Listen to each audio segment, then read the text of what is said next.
अब कोई गडरिया कभी अछूत जात हो सकता है क्या? जब अछूत जात का कोई सर्टिफिकेट ले आया और वो सांसद हो गया।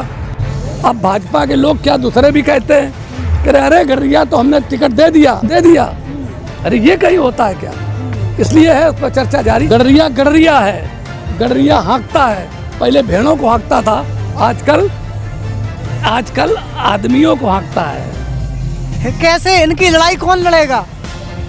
अब इसकी लड़ाई तो जनता लड़ेगी, जनता जिसके साथ हो। आप समझ लीजिए कि जो अछूत जात का सर्टिफिकेट जो लिए हैं वो भी आज बड़ी दिक्कत में थे। प्रधानी अगर वो प्रधान हुए तो उनकी प्रधानी चली गई, नौकरी करी तो नौकरी चली गई। इतिहास एक ही रास्ता है, समझे ना। बाद बाकी तो जब गडरिया अकेले चलता है तो 100, 200, 400, 1000, 2-4, 10,000 भेड़ें हाँक देता है, समझ गए ना। इसलिए सतीश गडरिया गडरिन के कोख से पैदा हुआ गडरिया, ये बिल्कुल पूरी तरीके से है। नहीं सतीश पाल रहे न रहे, लेकिन गडरिया को कोई खत्म नहीं कर पाएगा।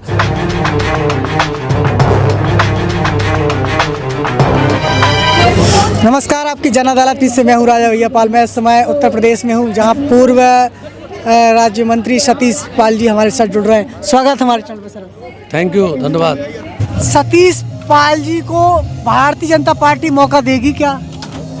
देखिए, भारतीय जनता पार्टी ने मुझे सन 2000 में मौका दिया था अखिलेश यादव के खिलाफ कन्नौज से, लेकिन उस समय पर गठबंधन की सरकार थी, लोकतांत्रिक कांग्रेस के साथ गठबंधन था नरेश अग्रवाल के साथ।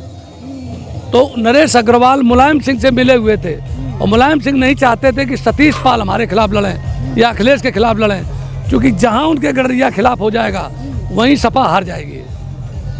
सपा के दुर्दशा का कारण ही मात्र गडरिया एवं अति पिछड़ा है इस समय, ये ध्यान रखिए आप। कैसे होगा इन गडरिया का उद्धार? कब तक पूर्व राज्य मंत्री सतीश पाल बने रहेंगे? देखिए, इस समय गडरियों की नाव भंवर में है और अपनों के कारण भंवर में है। अब कोई गडरिया कभी अछूत जात हो सकता है क्या? जब अछूत जात का कोई सर्टिफिकेट ले आया और वो सांसद हो गया। अब भाजपा के लोग क्या दूसरे भी कहते हैं कि अरे गडरिया तो हमने टिकट दे दिया। अरे ये कहीं होता है क्या? इसलिए है उस पर चर्चा जारी है। आप सब लोगों का सहयोग भी है। आप सब भी कहिए कि देखिए, आप टिकट जो भी दो तो दो, लेकिन गडरिया अछूत जात नहीं है। गडरिया पिछड़े वर्ग में है, अति पिछड़े का है। गडरिया भेड़ नहीं है, गडरिया है। गडरिया हाँकता है। पहले भेड़ों को हाँकता था, आजकल आदमियों को हाँकता है। हिंदुस्तान में 12 करोड़ बघेल समाज है। क्या एक व्यक्ति को टिकट देने से हिंदुस्तान के 12 करोड़ बघेल समाज का सम्मान बरकरार रहेगा? देखिए, आप बघेल समाज कहते हो, पाल समाज कहते हैं, हम तो गडरिया समाज कहते हैं। जैसे ये पेड़ खड़ा है, ये पेड़ सिर्फ जड़ से है, तनों से नहीं है। इसके जड़ में अगर तेजाब डाल दो और जड़ को काट दो तो पेड़ सूख जाएगा। इसलिए गडरिया को काटा गया है, इसलिए पेड़ सूख रहा है गडरियों का। इस बात को गडरिया समझ नहीं रहा है। ये जिस दिन समझ जाएगा उस दिन, और आपके जो नेता लोग हैं वो अपने व्यक्तिगत स्वार्थ के कारण कि हम बन जाएं और दूसरा ना बन पावे, इस पर दिक्कत है। जबकि होना ही चाहिए कि सबको बनाओ तो आप बड़े बन जाएंगे। तो कैसे इनकी लड़ाई कौन लड़ेगा? अब इसकी लड़ाई तो जनता लड़ेगी, जनता जिसके साथ होगी। अब कभी तुमने एक पिक्चर देखी होगी कि एक हम शकल का लड़का और नकली वाला अपनी माँ के पास हो जाता है और असली वाला मारा घूमता है। वही स्थिति आज की तारीख में है। असली वाले को नहीं मिल रहा कुछ और नकली वाला जो है सब प्रॉपर्टी पे कब्जा करे और सब माल लिए घूम रहा है। तो ये चीज़ चल रही है। तो सतीश पाल आगे आएंगे, कुछ करेंगे क्या? सतीश पाल तो जान रहे, ये तो देख रहे हो आप। चाहे दिल्ली की रैली हो, अभी मैंने 4 तारीख को लखनऊ में भी रैली बुलाई है, कार्यक्रम बुलाया विश्वेश्वरैया हॉल में, वहाँ पर भी लोगों को बुलाया है। एक बार अगर साथ होकर के कहीं खड़ा हो जाए अगर 2-4 लाख आदमी, तो सारा का सारा न्याय हो जाए। इसकी भी प्रतीक्षा है। ये कब होगा? तो ये कब करोगे? 2024 में करोगे क्या? अरे हम तो लगे हुए हैं। एक्चुअली अभी जो मैंने वहाँ की थी उस समय पर चूँकि चुनाव पड़ गया तो विरोधियों का थोड़ा मनोबल ज़्यादा बढ़ा हुआ है। वो अगर अपने आप ठीक हो जाएगा। हम अच्छी तरीके से ये जानते हैं कि लोग बाग ये चाहते हैं, और लोग बागों को जो परेशानियाँ हैं, बहुत परेशानियाँ, बहुत बुरी तरीके से फंसा दिया गया है। आप समझ लीजिए कि जो अछूत जात का सर्टिफिकेट जो लिए हैं वो भी आज बड़ी दिक्कत में थे। प्रधानी अगर वो प्रधान हुए तो उनकी प्रधानी चली गई, नौकरी करी तो नौकरी चली गई, कहीं स्टे हो गया। दूसरी बात ये सोचना चाहिए कि क्या हम अछूत जात है? अरे हम ऐसे आदमी हैं, हम लोग तो बहुत राजे महाराजे रहे, अहिल्याबाई होलकर के वंशज हैं, चंद्रगुप्त मौर्य के वंशज हैं। अरे ये तो हम लोग चरवाहे हैं, चरवाहे ही सबसे पहले आए थे। जब मनुष्य आया तो फिर पशु आया, फिर चरवाहा आया, किसान आया, ये सबरे तो बाद में आए हैं। सोचो तो कभी, ये तो सब बाद में आए हैं। तो अभी देखा जाए तो सतीश पाल ही लड़ाई लड़ते हैं, जिस मंच पे दहाड़ते हैं तो सतीश पाल ही इसी लड़ाई लड़ते हैं। दूसरा सतीश पाल क्यों नहीं पैदा हो रहा है? कैसे उद्धार होगा बघेलों का? इतिहास एक ही रास्ता है, समझे ना। बाद बाकी तो जब गडरिया अकेले चलता है तो 100, 200, 400, 1000, 2, 4, 10,000 भेड़ें हाँक देता है, समझ गए ना। इसलिए सतीश गडरिया, गडरिन के कोख से पैदा हुआ गडरिया, ये बिल्कुल पूरी तरीके से है। और मेरे साथ मेरी पत्नी साधना पाल जी भी हैं और मेरा बेटा भी है और आप सब लोग हो। हम कोई परिवारवादी नहीं है, लेकिन मैं ये कहता हूँ कि महिलाओं को भी आगे करो, नौजवानों को आगे करो, और इनको सबको आगे करके जब तक आप नहीं करेंगे तब तक उद्धार होने वाला नहीं है। मैं हाँ, 2024 में कितने टिकट मिल सकते हैं? कोई उम्मीद समझ में आ रहा है आपको? अभी तो एको नहीं है। यही बात मैंने 2019 में कही थी मेहनत पांडे से कि एक भी गडरिया को आपने टिकट नहीं दिया। तो बोले कैसी बात करते हो, मैंने तो आगरा दे दिया।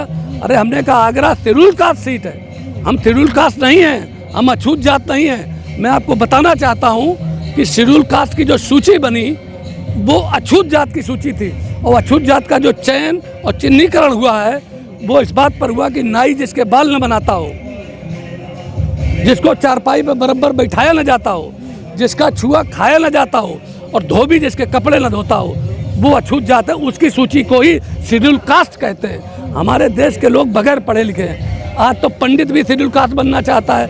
17 लोगों जातियों की एक सूची मुलायम सिंह ने जारी कर दी थी, अछूत जात की सूची, शेड्यूल कास्ट सूची, और दिल्ली को चिट्ठी लिख दी और कलेक्टर को चिट्ठी लिख दी कि ये शेड्यूल कास्ट सर्टिफिकेट जारी कर दिया जाए। और वहाँ जारी किए जाने लगे। एक आदमी गया कोर्ट और धुस हो गया, कोर्ट में स्टे हो गया। क्योंकि अगर कोर्ट ना हो तो यहाँ इस देश के नेता, इस देश की सरकारें, यहाँ प्रजातंत्र खत्म हो जाए। मुझे खुद अखिलेश यादव ने 27 फरवरी 2006 को पुलिस की गोली से लड़का मरा था ब्लॉक प्रमुख के चुनाव में, और मुझे कत्ल में जेल भेजा, रास्का में जेल भेजा। मुझे हाई कोर्ट से जमानत मिली। 2009 में मायावती के साथ गया, तब उन्होंने कत्ल का मुकदमा वापस लिया और मंत्री बनाया। तो मैं हाई कोर्ट, सुप्रीम कोर्ट को बिल्कुल मतलब प्रणाम करता हूँ।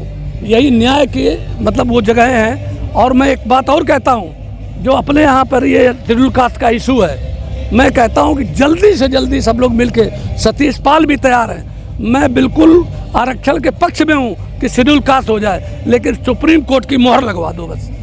जब कोर्ट से नहीं हो रहा है तो हमारे बच्चों को आप झगड़े में फंसा क्यों रहे हो?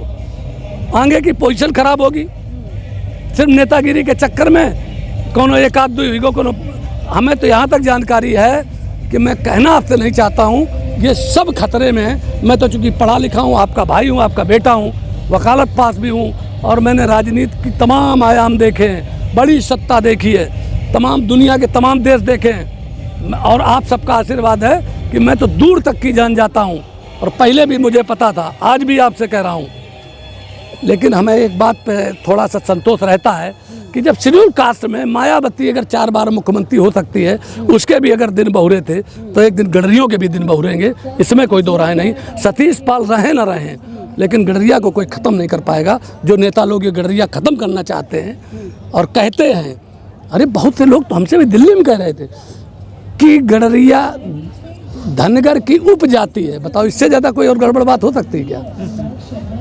बताओ, आप लोग खड़े कर, उपजाति है क्या? अरे गडरिया की 2 कुरी हैं, एक धनगर है, एक नीखर है, और उनमें किसी में कोई भेद नहीं होना चाहिए और आपस में प्रेम से रहना चाहिए। मैं चाहता हूं कि गडरिया पूरे अति पिछड़ी जातियों के, क्योंकि गडरिया से पिछड़ा कहाँ है?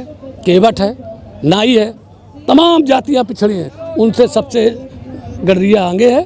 और आगे इनका सबका नेता बनेगा। और तुम्हारे जैसे राजा भैया लोग लगे हुए हैं, आगे सबका नेता बनेगा ये। जुड़े रहिए आपकी जनता न्यूज़ पर। हमारे बीच में पूर्व राज्य मंत्री सतीश पाल जी ने फिर बड़े दावे कर दिए हैं और इंकलाबी शंखनाद कर दिया है। वे शंखनाद को कितना बल मिलेगा ये आप तय करेंगे। जुड़े रहिए हमारे साथ। नमस्कार, धन्यवाद हमारे साथ बात करने के लिए। Thank you sir.